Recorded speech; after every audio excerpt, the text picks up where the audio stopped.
So once again, media, if you could please raise your hand when you ask a question, and we will try to get to all of your questions for this press conference. So Andrew, take it away. Thanks, Miguel. Our first question is going to come from Jim Conlon. Jim, you can go ahead and unmute your mic, please, and ask your question. My question is for Tony. I suppose, Tony, family is so important for you and with your father and everything. And we've seen what your brother has done in terms of he had a promising basketball career. He came back to the family to learn the family business. And is it important to you on your first fight without your father that it's your brother that's in your corner? And is he, in terms of his expertise, he probably knows what it means to you as well? Is that the sense of family in your first fight, to have your brother in your corner, is that something very important to you? Well, the thing about love, man, is always in my corner. So my brother's always been in my corner. It just took something so tragic to happen to me for him to be the leader in my corner now.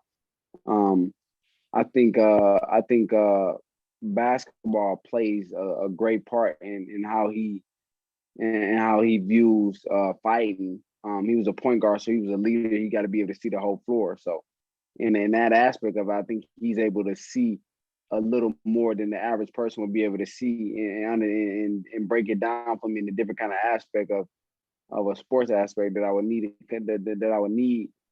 needed to come from. But like I said, my father Ali taught me how to fight, man. So all I needed was the kind of energetic boost in my corner. Somebody that knew me, somebody that knew how to get me up, somebody knew how to turn me up when it's time for me to turn up, somebody that knew how to reach me when it's time for me to be reached, in order for that stuff to come out. And I couldn't find that from a Roy Jones. I couldn't find that from a Lennox Lewis. I couldn't find that from somebody who was trying to get to know me. I had to find somebody that already knew me, how to push those buttons, how to get that dog out of me for me to prevail in the second chapter of my career. And can I just ask one question to Bryant, if possible? Bryant, in terms of having Roy Jones in your corner, Roy Jones throughout his career has defied the odds in terms of coming from being a multiple weight champion to be the heavyweight champion of the world, as sort of such, where nobody thought it was impossible to do that sort of thing. When he beat Ruiz, Roy has been there, done it. He's done things that people said were impossible to do. So in terms of having that experience, in terms of that winning sort of attitude, that must give you that extra 10% when Roy says you can do something, you believe him because he's done it. Absolutely. Like you said, he's been there and he's done that against people that he thought that he had no chance against. And, similar to this fight, I definitely see myself as an underdog and everyone's rooting for Tony, but that's okay. That's okay, because the fans ain't fighting. It's me and Tony. And it's my hard work and preparation against his hard work and preparation. And God guides everything, and that's what I follow. And that's what we come to do, man. So that's what it is. I have 100% faith in my ability, and I have a great support system, a great team, and I'm ready to go put on a hell of a show. All right. Thanks, Jim. Our next questions are going to come from JR Bell. JR, you can unmute yourself and ask your questions. All right. My first question here is for Tony Harrison. Kind of go through those first few days in camp that you had with your brother. I know that it was, kind of emotional since it's, been a while since you've been in the ring to prepare for a fight, but now having your brother there as your chief trainer. So go through those first few days and how you adjusted and got back to, doing your own thing. Really, I'm not an emotional kind of guy, to be honest, man. I'm really not that emotional. So, when it comes to fighting, I don't even put my emotions intact. I just really go in there and just do it. I've been doing it my whole life. So it's something I just go in there and, brother, what? It's something I just go in there and do. I really like, for me, for my first couple my first couple of days, my first couple of sparring sessions, man, I got my ass kicked. And really, I don't even think I got my ass kicked, but it felt like I got my ass kicked because coming back from 16 months off, your first couple of hits, the first time you get hit, first couple of times you get hit, your nose is bleeding. Your first time you get hit, your lip bleeding, your head banging at the end of the sparring. So it was really just like my body had to get accustomed to the shit that we've been going through my whole life. You know what I mean? So my first couple of sessions of sparring was rough. It was rough. It was like my first day of varsity practice as a freshman on a high school team playing on the varsity team. So it was kind of like I was getting hit by senior linebackers and stuff like that. But it was rough. And I just had to get my body back in the groove of the same kind of stuff I was doing before I took 16 months off. So it was rough. It was rough, man. I had a lot of scars that I don't like in those first couple of days, but I was so motivated to know I could do better. And I knew that the sky was the limit from those days. So it just was a starting point for me to motivate myself to say, okay, this is where you are. This is where you have to get in order to be,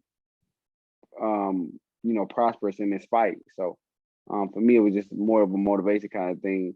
And at the end, at the end of camp, I came from being the one busted up to busting shit up. So I feel I done came a long way from the beginning. That's for sure. Yeah, gotcha. It's like those machine gun drills in football, like you were saying, but as soon as you get used to it, then you're all good. Thank you very much there, Tony. All right, thanks, JR. Our next question is going to come from Arl Woodson. RL, you can unmute yourself and ask your question.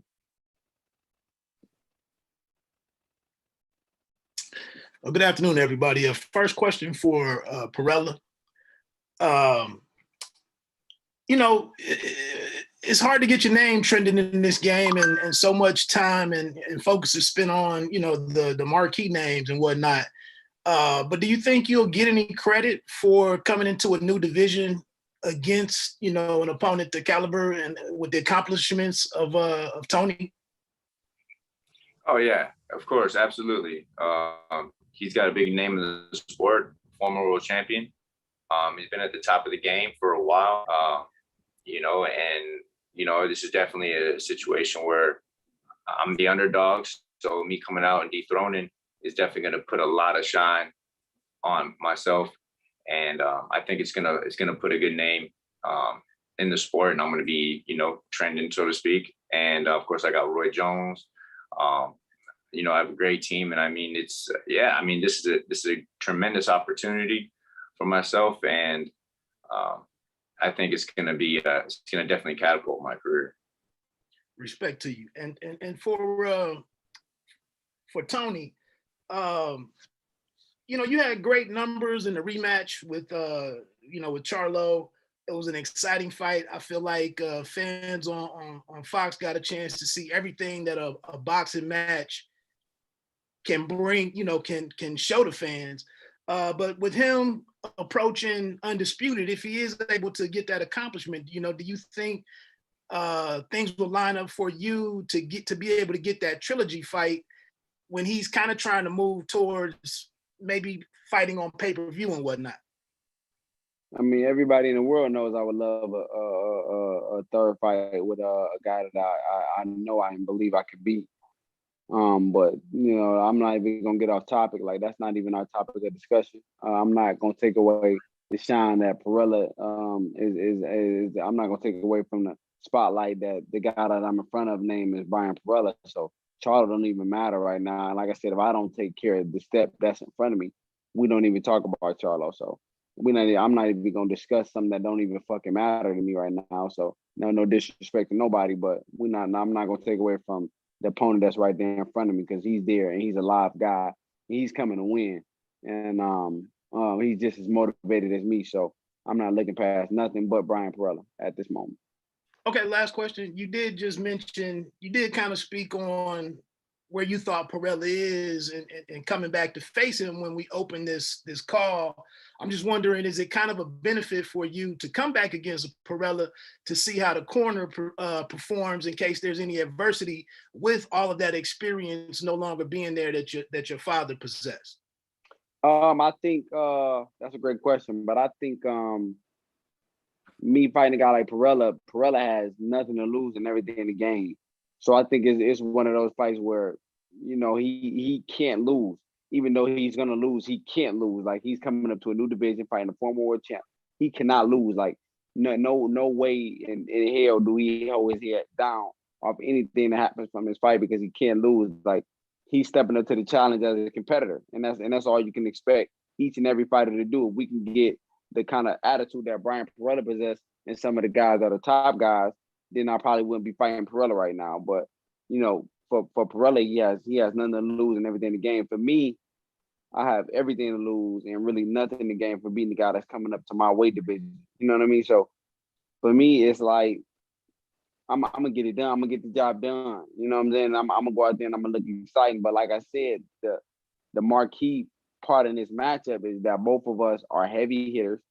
Both of us are coming off long layoffs, and both of us have new trainers. Both of us got new corners. So I think whoever executes the plan the best and the quickest and the most will be successful in the fight. So, like I said, for me, I'm taking this fight to answer my own questions. I'm not taking this fight with Bryant Parella because I'm fighting Bryant Parella. I want to answer the questions to myself about how my corner is, and literally, like, for me, when it comes down to the crowd and people speaking and people booing and people praying and hoorahing and all those kind of things, it becomes kind of a distraction for me because I tend to feed into that.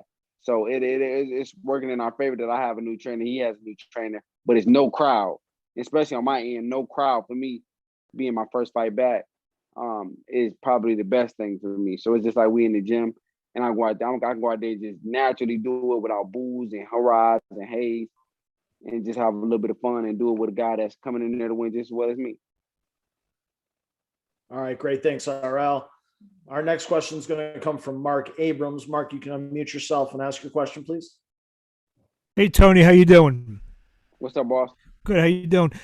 With all the back and forth in the 154-pound division, obviously Jermall, who's got 3 of the belts, and Castano, but obviously over the last year and a half, between you and Jermall exchanging and Julian, losing to Rosario losing. Where do you fit in right now in terms of, with maybe those 5 or 6 guys I just mentioned? Where do you think, and I know you're not looking past Bryant, but with the win, who do you want after that? Like I said, my main focus right now is beating Bryant Parella. I think every question that you ask right now will be answered victorious Saturday night. After victorious Saturday night, I answer any of those questions a day in a lifetime. Even though I answered these questions before in previous meetings, I think now that it's fight week, I'm literally locked into one person. That's the good fella with the pretty boy hat on, and that's Bryant Parella. I think that's the only guy that's really my focus. My focus is him. I don't want to worry about nobody else. I don't want to think about another fight. I don't want to think about nothing but being victorious Saturday night, and everything I have to do is become victorious Saturday night. And I guess the second question, I know you just said you're not looking at anyone else, but if Jermall and Castano do fight for all 4 belts, who do you like in that fight? I literally don't give a fuck who wins. Okay. Just like Tom said, 154 is I think the best division in boxing. You can go from 1 to 10, and you can make a great fight each and every time out. So I think what makes us better is not because we got the best athletes, it's because we continue to compete against each other. You see Lubin fighting Rosario. You see Castano fighting Charlo.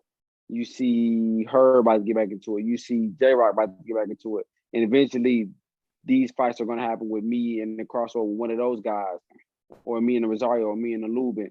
So you see us guys continuing to keep making the easy fights happen because 2 people just mutually agree to fight each other. And that's why I think our division is the best, because we're going to mutually keep fighting each other because we're going to keep competing, and that's all you want box to do is keep competing, and no matter who win or lose, just keep competing against each other and make the sport great again.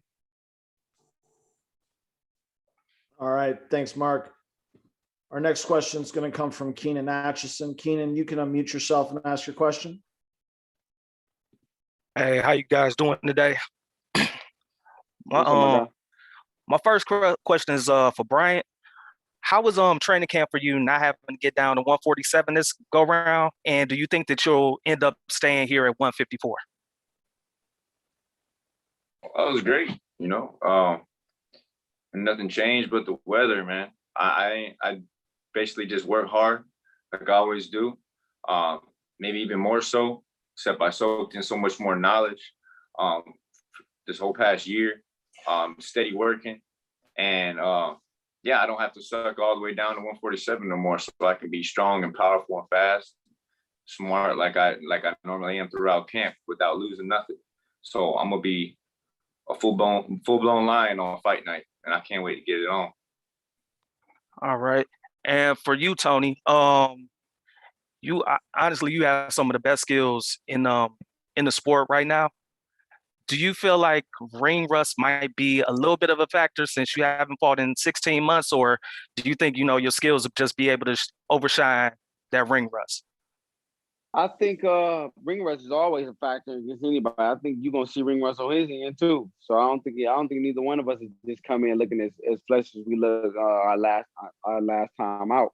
But I think it's gonna take just maybe like a couple rounds, just like anything else that I've been doing for so long. Like anything else you've been doing for so long, it's gonna probably take me a couple rounds to get used to it. But once I get used to it, probably 1 or 2 rounds. Well, when let me see, let me say one round, just the first round just fell out around what. Maybe 3 rounds. After the 3rd round, I'm back comfortable. I'm back.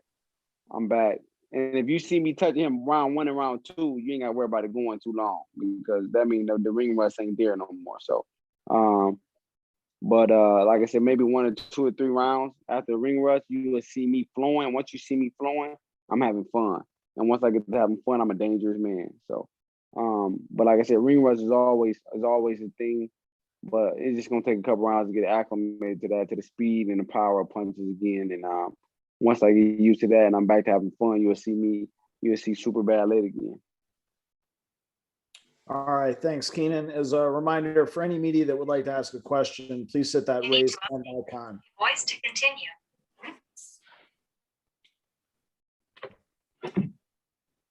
Hey, Bryant. For this Saturday, as you come in, what does a win over Tony Harrison, who's a former super welterweight champion, do for your career as you enter this new weight class? Does everything for my career. It puts me right up in the top of the division. Fighting a guy like Tony Harrison puts me straight at the top. What can I say? It's a huge opportunity, and it's. I'm coming for the straps, man. I want to be a world champion so bad. I just want to be the best I can possibly be. And I know my ability. I know what I'm capable of. And I believe this weight class is going to be perfectly suited for me. It's kind of long overdue. And fighting a guy like Tony Harrison it's so motivating.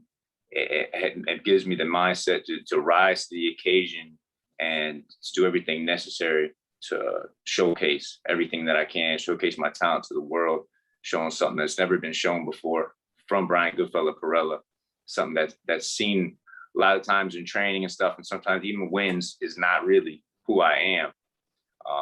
It's going to be time to show who I truly am, and I'm looking out there and I plan on looking spectacular.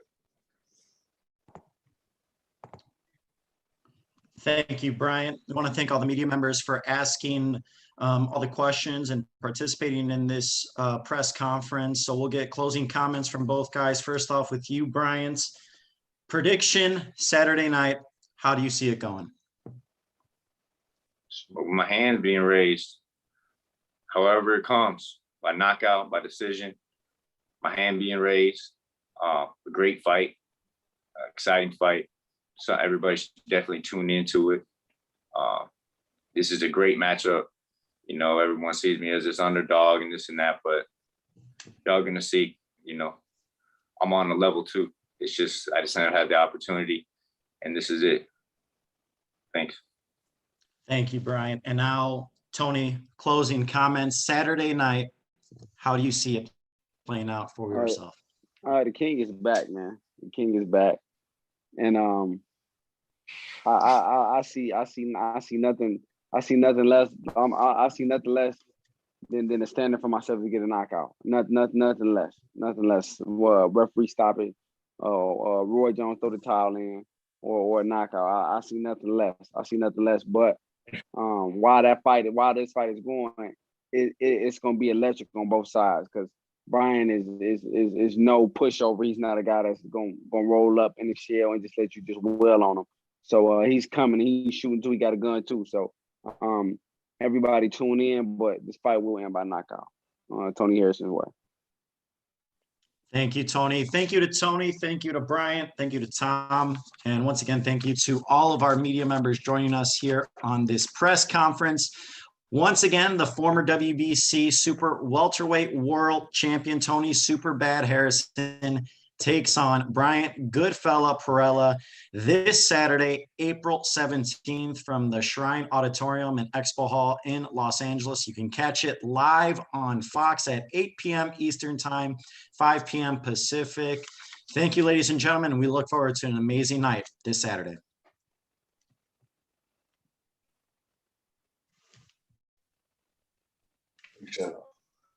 Thanks, guys. You can hang up. Thanks so much. Thank you.